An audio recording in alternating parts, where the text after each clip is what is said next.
Olá, estamos mais uma vez aqui para mais uma videoaula. Já estamos agora na edição de número 1 da nova revista, Revista de Marcos. Essa revista aqui que é maravilhosa, mais um estudo muito rico, muito maravilhoso, onde aprenderemos muito mais a respeito do nosso Senhor Jesus Cristo e como servi-lo melhor. Nós temos cada dia mais que buscar servir melhor, servir diligentemente o nosso Rei Jesus, e aqui nós vamos ter o exemplo maior do nosso Rei Jesus, que aqui ele vai se mostrar e se apresentar. Marcos vai apresentar ele como um servo. Então, ele que veio aqui na terra e serviu, nos dá o exemplo que nós também devemos servir diligentemente. O assunto da lição é justamente Marcos 1, a chegada do servo. O texto áureo vai dizer: então foi ouvida uma voz dos céus: Tu és o meu filho amado, em ti me comprazo. Marcos capítulo 1, versículo 11.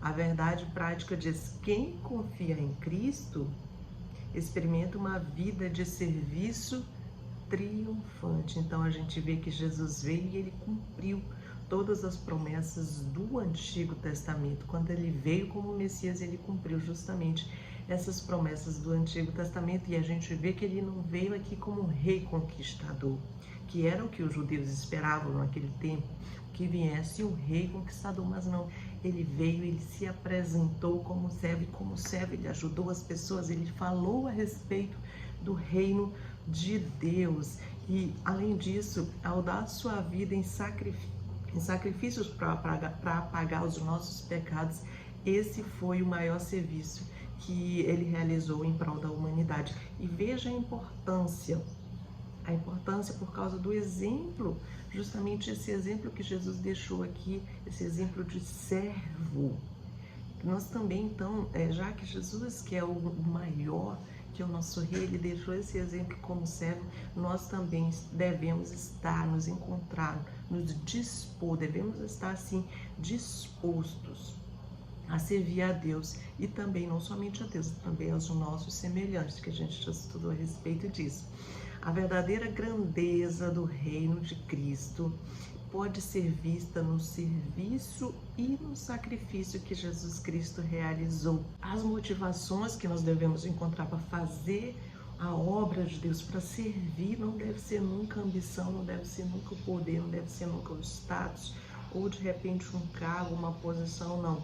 Mas nós devemos fazer sempre a obra de Deus com muito amor. Amor a Deus, amor pela obra. O tópico 1 vai dizer o Evangelho segundo Marcos. O subtópico 1 vai dizer autor, data e local. Marcos capítulo 1, versículo 1, que vai dizer princípio do Evangelho de Jesus Cristo, Filho de Deus. Olha, Marcos já começa a apresentação direto, já começa apresentando Jesus Cristo como o Filho de Deus. Bem, Marcos ele é considerado um dos evangelhos sinóticos, ou seja, os evangelistas, quando escreveram Marcos, Lucas, Mateus, quando eles escreveram esses livros, eles contaram essa mesma história de Jesus, só que cada um contava sob um ângulo diferente, cada um tinha a sua visão, seu ponto de vista, ele contava a partir daquilo. E também cada um deles escreveu para um público diferente, todos não escreveram para judeus, todos não escreveram para gentios, não, cada um deles tinha um público diferente. Por exemplo, Mateus, como nós já estudamos em lições anteriores, trimestres anteriores, nós vemos que Mateus ele escreveu para o povo judeu. Por isso que em Mateus a gente vai encontrar o maior número de citações do Antigo Testamento. E outra coisa também que vai constar é a genealogia. A genealogia que consta em Mateus, ela vai desembocar em Abraão, justamente por conta disso, por conta que ele estava escrevendo para os judeus, e isso se fazia necessário. Também a tese que Mateus apresenta, ela vai tentar provar que Jesus é o rei dos judeus. Então, por isso que consta a genealogia e tudo isso mais. Já o livro de Marcos, ele escreve para um público, a plateia dele é romana. Então, a gente já não vai ter genealogia, porque ele vai apresentar Jesus como servo. Servos não tinham genealogia, somente a realeza, as pessoas importantes tinham genealogia, assim como Mateus apresentou Jesus. Mateus apresentou Jesus como rei, então o rei tem a genealogia, tinha que provar de onde vinha a genealogia dele. Então, a gente vê que os romanos, eles tinham muitos deuses, eles adoravam muitos deuses. Então, Marcos, ele pretendia que os seus leitores soubessem que Jesus era o único e o verdadeiro Deus. Marcos, se a gente for ver, ele não foi um dos 12 discípulos de Jesus, não, ele não foi um dos 12 discípulos, mas provavelmente ele tenha conhecido Jesus. Também, se a gente for ver, ele escreveu o seu evangelho de uma forma bem como se fosse um breve relato, como se fosse uma espécie de uma história popular. A gente vê que é uma história bem corrida, que é uma história de ação. O livro de Marcos relata Jesus como um homem cujas palavras eram confirmadas por atitudes e por acontecimentos que constantemente provavam que Jesus era o Filho de Deus. E como Marcos ele foi escrito para romanos, a gente vê que ele não está interessado em discursos, em parábolas, em filosofias, não. Mas ele está interessado nas ações de Jesus, nos milagres de Jesus. Ele sempre vai dar ênfase para que Jesus ele seja mostrado como um servo vitorioso, um servo que vence com as suas ações, com seus milagres, mas sempre servindo. Marcos ele só tem uma parábola e é diferente se a gente for ver de Mateus e de Lucas, mas é aquele que mais registra milagres. Nesse livro, Jesus está sempre em atividade, Jesus está sempre em movimento, porque os romanos eles se importavam muito com isso.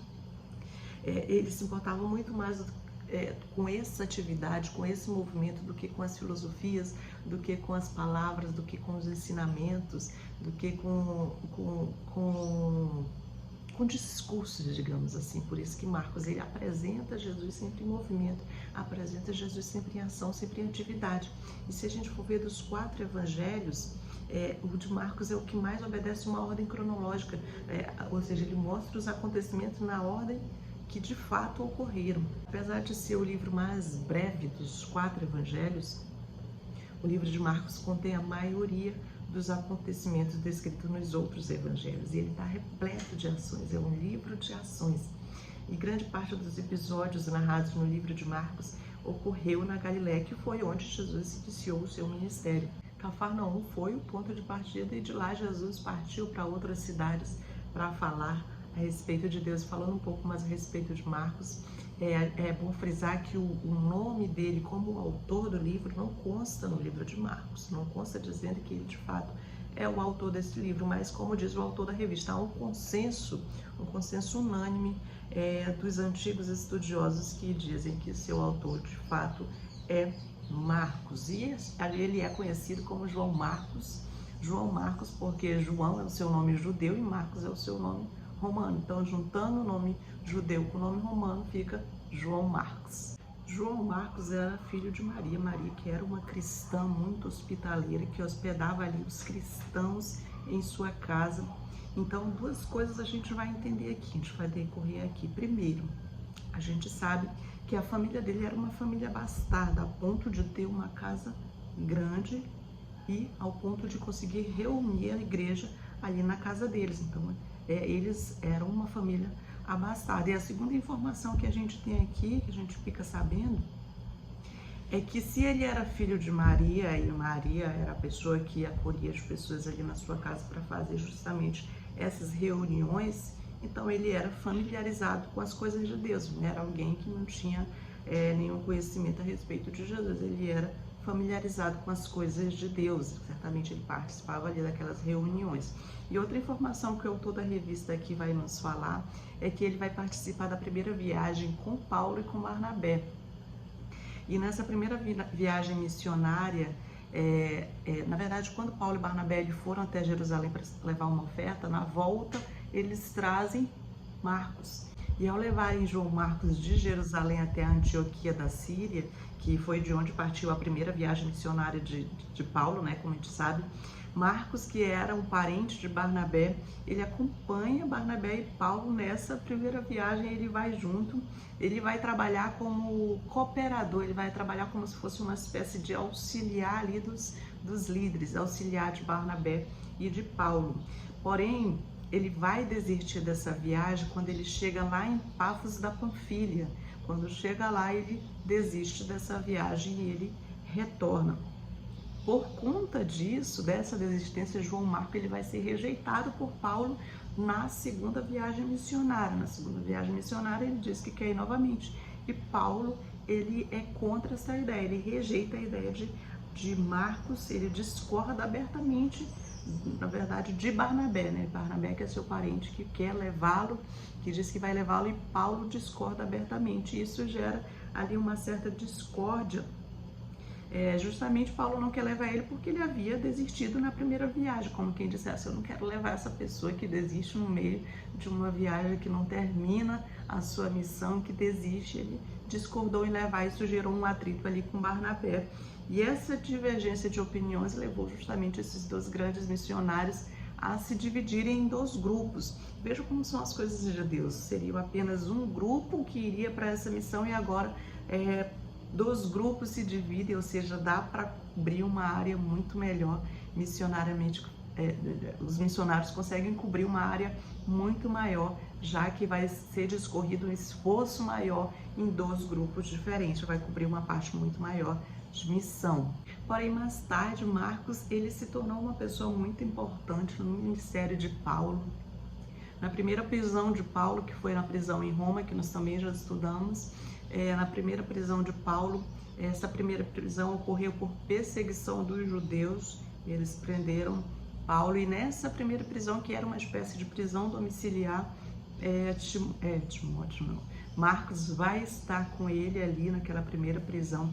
E na segunda prisão de Paulo, que também ocorreu em Roma, que inclusive aconteceu durante a sua quarta viagem missionária já, só que essa prisão agora não é mais em virtude da perseguição dos judeus, mas agora essa prisão é em virtude da perseguição romana, já a perseguição do próprio imperador, que nesse tempo era o imperador Nero.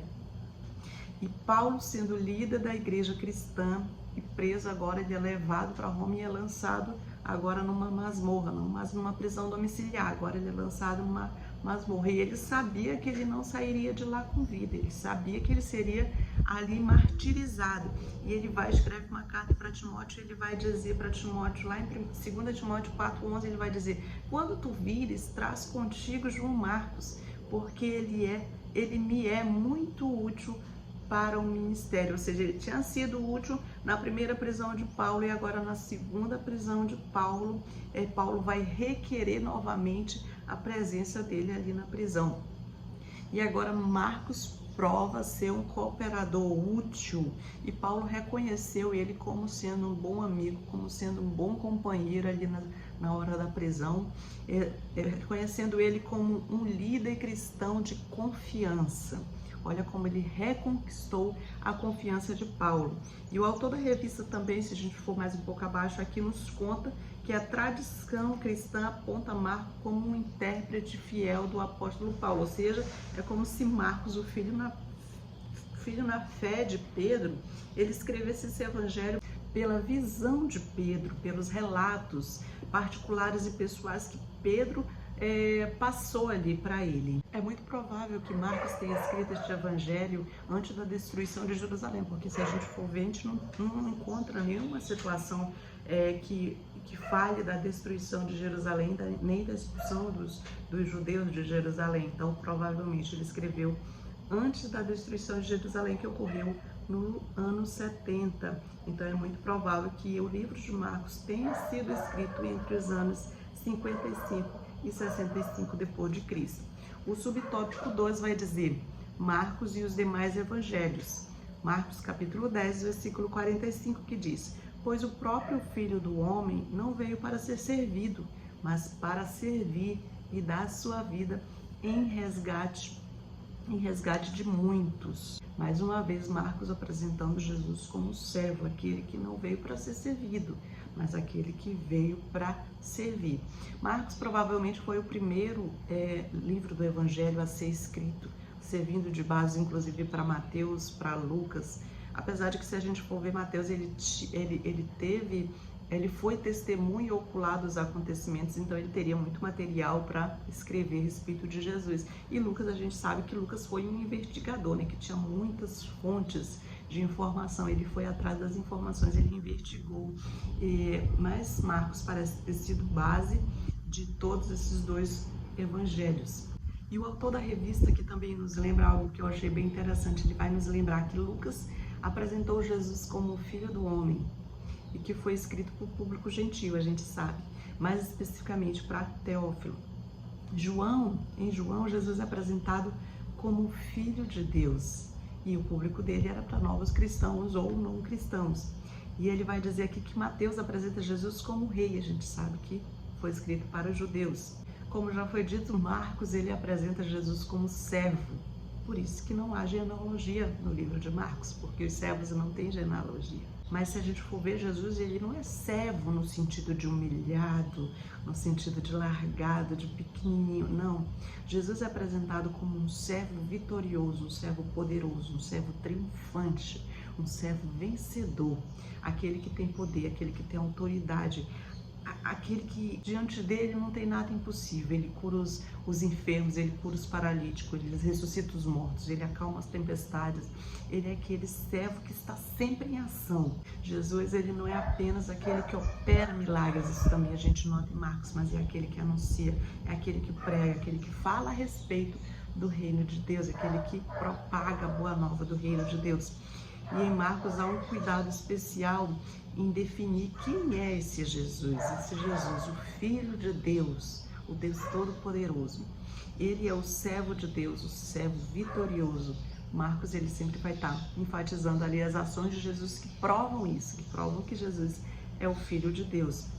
Marcos explica termos judaicos também para os seus leitores, ele tem esse cuidado, então a gente vê que ele está escrevendo para pessoas que não são familiarizadas com a língua, porque ele cita algumas palavras, algumas frases em aramaico, mas depois ele tem um cuidado de explicar o significado daquela palavra.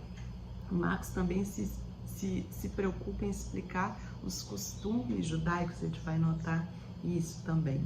O subtópico 13 vai dizer características de Marcos, capítulo 1, versículo 12, que vai dizer: e logo o Espírito o impeliu para o deserto.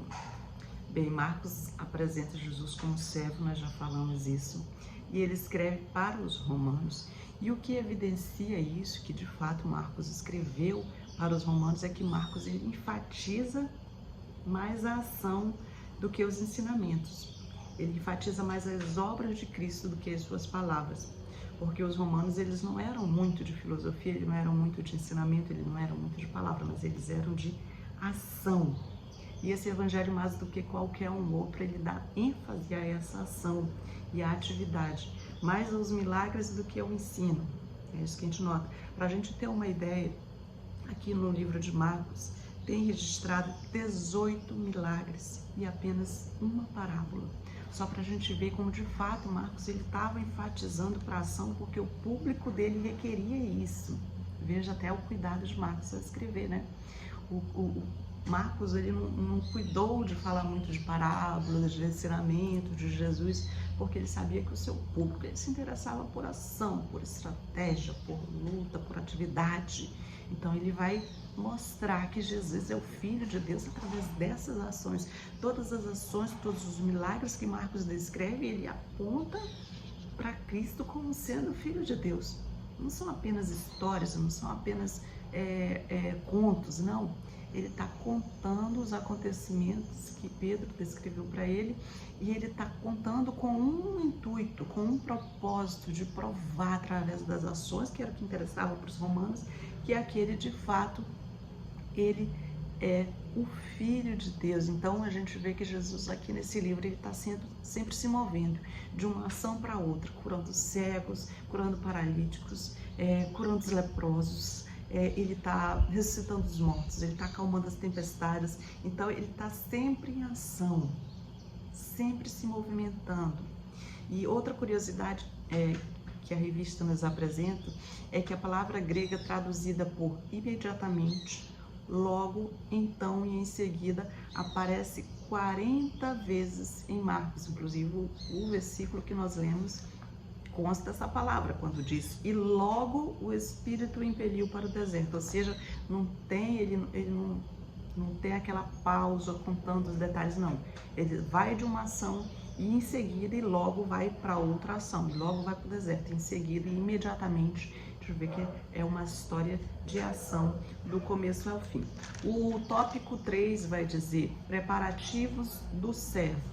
Marcos ele já começa direto no ponto. Ele já definiu o conteúdo, ele já definiu a procedência ali do livro que ele está escrevendo, e a partir dali ele começa a mostrar Jesus como atestado pela palavra de Deus, conforme está escrito, mostrando que o ministério dele não é coisa nova, que ele está vindo sim, mas em cumprimento de profecia. Logo em seguida nós veremos que o seu precursor vem dar testemunho dele, que ele está amparado pelo seu precursor. Logo após João Batista, já vem a aprovação do Pai no seu batismo, quando diz: esse aqui é o meu filho amado, em quem me comprazo. Em seguida você já encontra a aprovação dele vencendo Satanás no deserto. Então a gente vê que quando começa o livro de Marcos, no versículo 1, já nos dá informação suficiente que nos retratam a aprovação dele como filho de Deus, que veio nos trazer o evangelho das boas novas. Bem, agora o autor da revista aqui, ele apresenta a preparação para o ministério de Jesus através de 3 eventos. O primeiro é esse que nós vamos falar a seguir, que é a aparição de João Batista, anunciando a chegada de Jesus. O segundo é o batismo de Jesus, e o segundo é a tentação de Jesus no deserto. E esses 3 eventos preparam Jesus para o início do seu ministério. O primeiro que nós vamos estudar é o subtópico 1, que vai dizer: o servo é profetizar. Marcos capítulo 1, versículo 2 diz: conforme está escrito na profecia de Isaías: eis aí envio diante da tua face o meu mensageiro, o qual preparará o teu caminho. Bem, nós sabemos que existiam profecias falando a respeito deste que viria anunciar o Messias, que chegaria antes do Messias, que viria antes do Messias, justamente para preparar este caminho, como a gente pode ver lá em Isaías capítulo 40, versículo 3, que diz: voz do que clama no deserto, preparai o caminho do Senhor e endireitai no ermo vereda nosso Deus. Lá em Malaquias 3:1 diz: vejam, eu enviarei o meu mensageiro, que preparará o caminho diante de mim. Em Malaquias 4:5 é dito que antes do fim dos tempos Deus mandaria o profeta Elias, e João Batista é identificado como se fosse Elias. Então o livro ele já começa com essas profecias e apresentando João Batista pregando no deserto. João Batista aparece aqui vestido como se fosse o profeta Elias, com roupa de pele de camelo, comendo gafanhotos e mel silvestres. Era assim que João Batista se vestia, era assim que Elias se vestia, e era assim que Elias se alimentava. Então a gente vê essa identificação imediata de João Batista com Elias, porque essa era a roupa que Elias usava, e o local onde João Batista aparece pregando é justamente no deserto, nas margens do Rio Jordão, perto da cidade de Betânia. Esse local era o local onde o Rio Jordão se afunilava, e esse local era um local nesse afunilamento onde as pessoas podiam, as águas ali eram mais rasas e as pessoas podiam inclusive atravessar de um lado para o outro do rio.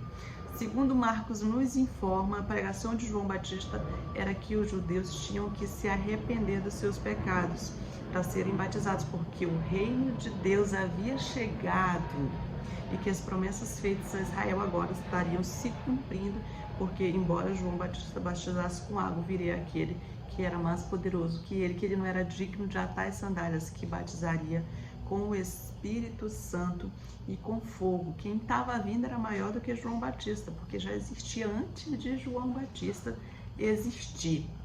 O subtópico 2 vai dizer: o servo é batizado. Marcos capítulo 1, versículo 11 diz: então foi ouvida uma voz dos céus: tu és meu filho amado, em ti me comprazo. Então, nessa época, o batismo ele já era conhecido pelos judeus, embora que a gente sabe que a marca do povo de Deus no Antigo Testamento era a circuncisão. Porém, nesse período intermediário entre o Antigo Testamento e o Novo Testamento, e nesse comecinho do Novo Testamento, nesse pequeno período até a chegada de Jesus, os judeus eles praticavam o batismo para iniciarem quem não era judeu na fé.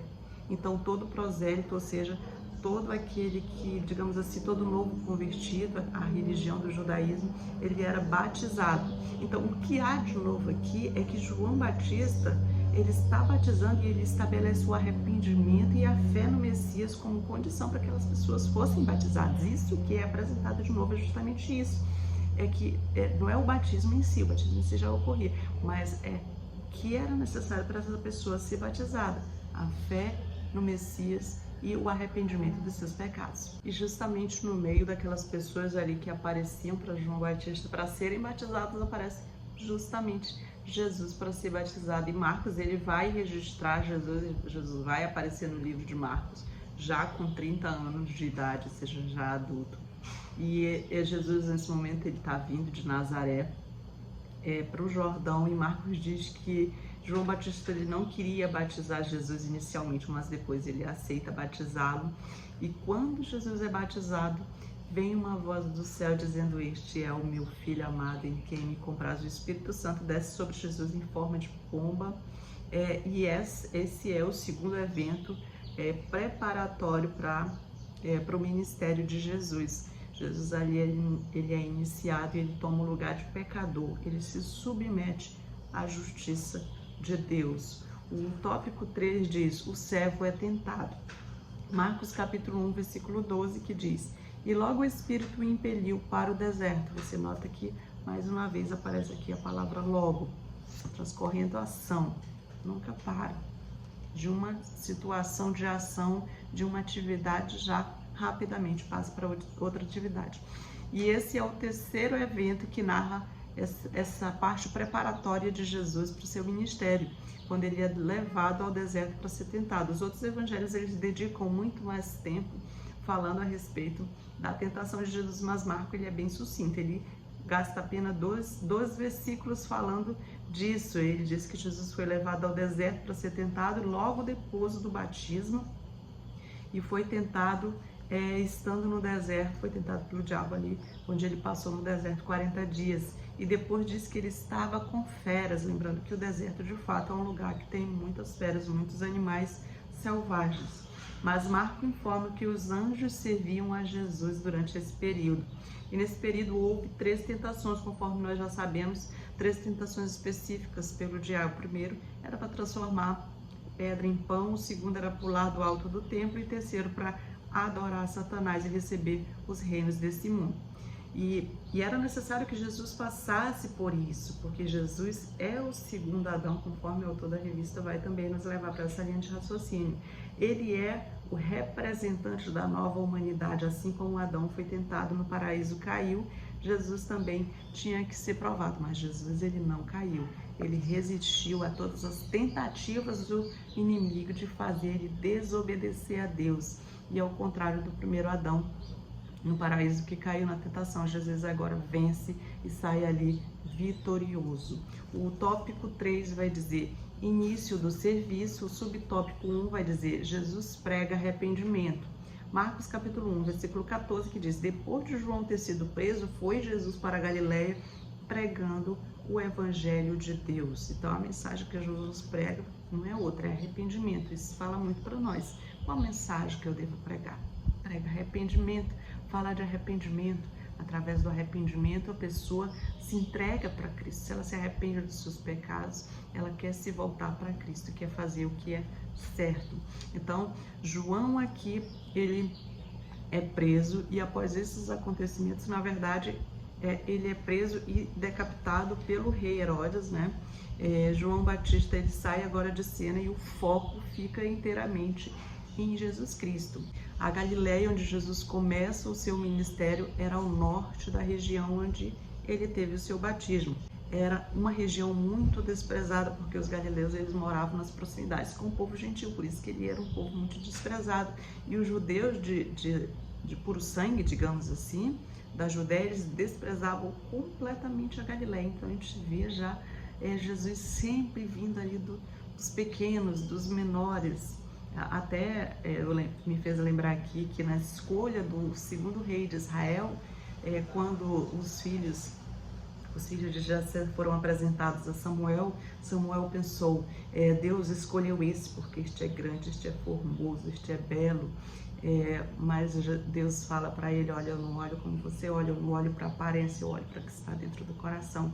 E aqui a gente vê que Jesus, ele poderia ter nascido na capital, Jesus, ele poderia ter nascido em Jerusalém, né, que era a capital, mas ele foi para Galileia para começar o seu ministério ali, naquele lugar pequeno, naquele lugar desprezado, naquele lugar que os judeus de sangue puro, eles repeliam, eles desprezavam completamente ali o povo da Galileia. E Jesus, ele vai ali, ele prega que chegou a hora, aquela hora que os profetas haviam falado, agora se cumpriu. Então ele prega sobre isso. O reino de Deus está próximo e que as pessoas deveriam sim se arrepender e crer no Evangelho.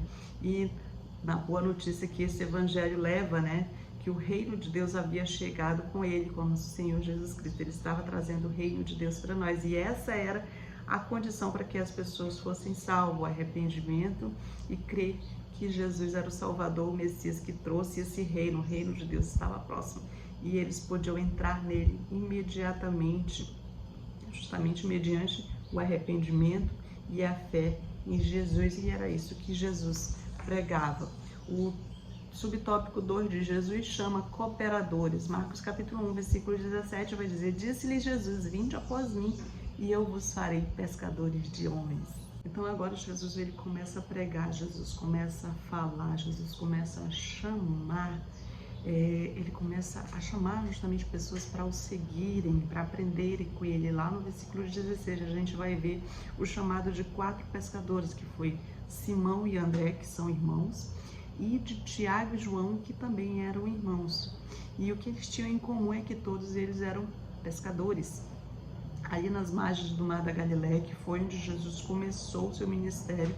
Só para relembrar, aqui Jesus vai para a Galileia, ele faz a sua sede, a sede do seu ministério, na cidade de Cafarnaum, que fica às margens do Mar da Galileia, que na verdade não era um mar, que na verdade era um grande lago, mas na época era conhecido como o Mar da Galileia, conforme a gente já sabe. Então Jesus, ele tem ali a sua sede na casa de Pedro, que fica justamente em Cafarnaum, e a família de Jesus tinha ficado em Nazaré já nesse período.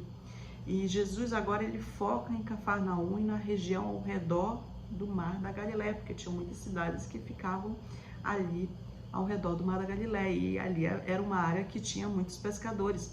E Simão e André, eles já conheciam Jesus, conforme o relato de João, né? E eles são chamados justamente com Tiago e João para se unir a Jesus, e a promessa que Jesus fez, e a chamada que Jesus os fez. E essa promessa é justamente essa que aparece aqui: venham e eu vos farei pescadores de homens. E eles ali se unem e eles seguem a Jesus. O subtópico 3 diz: Jesus exerce autoridade. Está lá em Marcos capítulo 1, versículo 39, que vai dizer: então foi por toda a Galileia, pregando nas sinagogas deles e expelindo os demônios.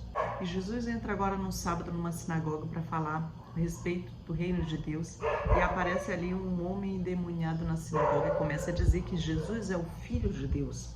Os demônios já sabiam aquilo que Jesus estava dizendo, e João Batista havia anunciado antes dele, de que o Filho de Deus estava chegando, que na verdade ele havia chegado, e os demônios foram os primeiros a perceber isso. E uma pessoa endemoniada começou a professar no meio da sinagoga que Jesus era o Filho de Deus. E no versículo 21 ao 28, Jesus expulsa o demônio somente com o poder da sua palavra, causando ali grande sensação, grande espanto, o que naquela época já existia, na verdade, nesse período, nessa época já existia o exorcismo.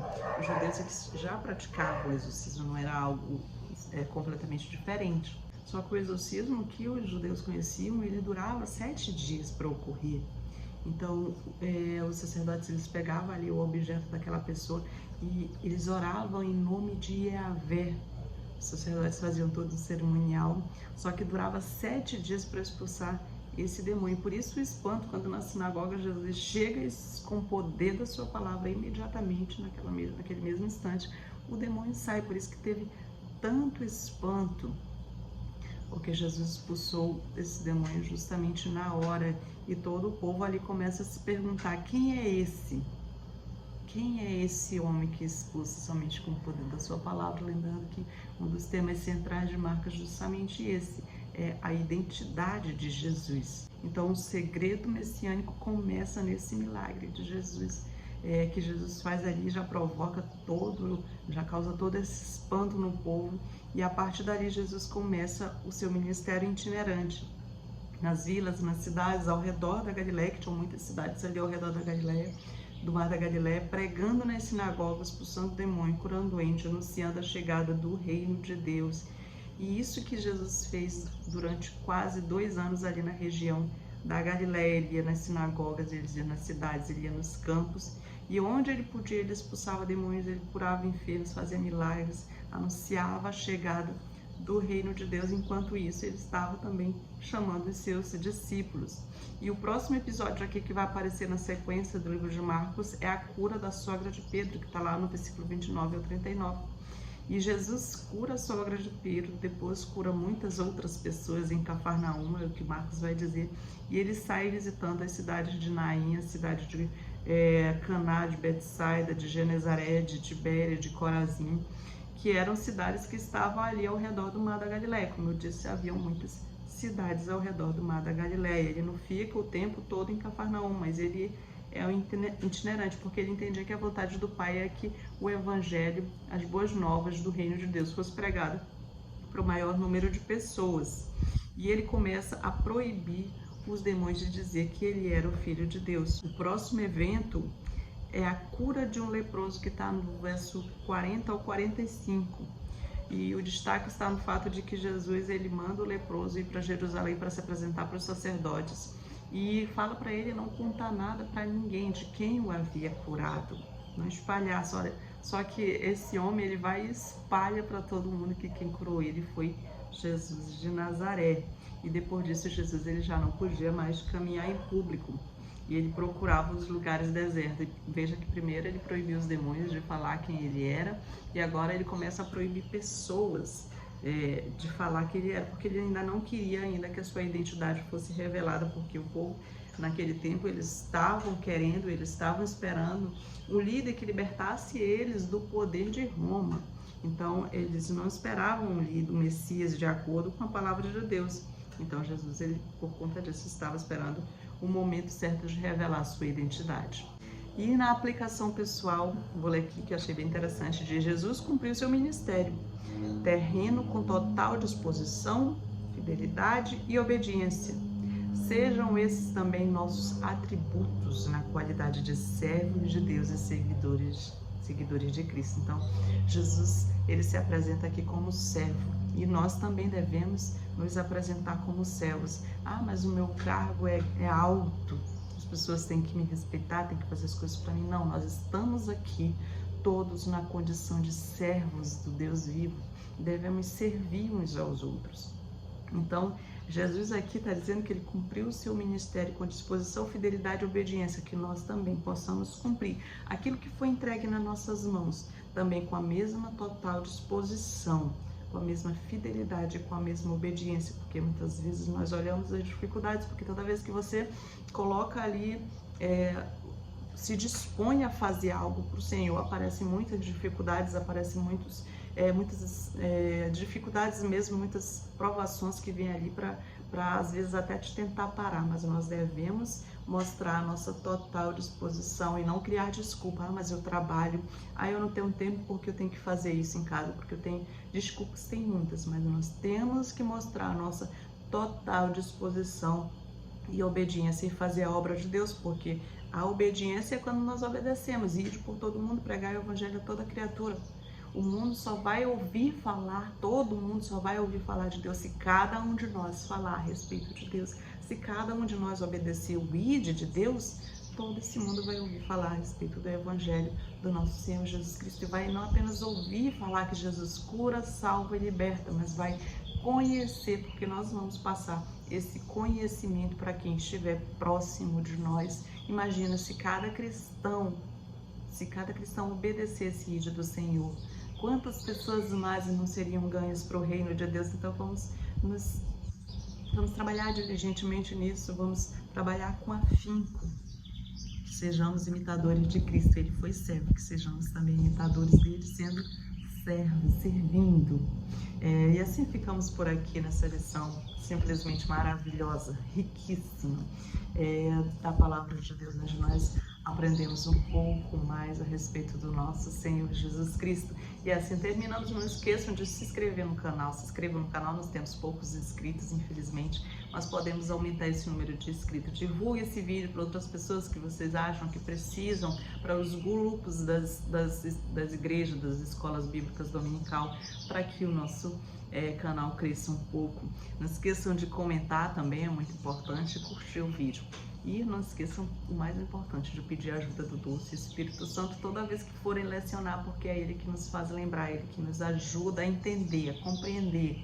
Porque para nós passarmos para outras pessoas, nós precisamos também, primeiro, compreender, entender o que nós estamos falando, o que nós estamos ensinando. Então, que o doce Espírito Santo venha ajudar a cada um de vocês a levar o seu evangelho, a falar mais do seu amor, a levar a sua palavra. E fiquem com Deus e até a próxima. Tchau!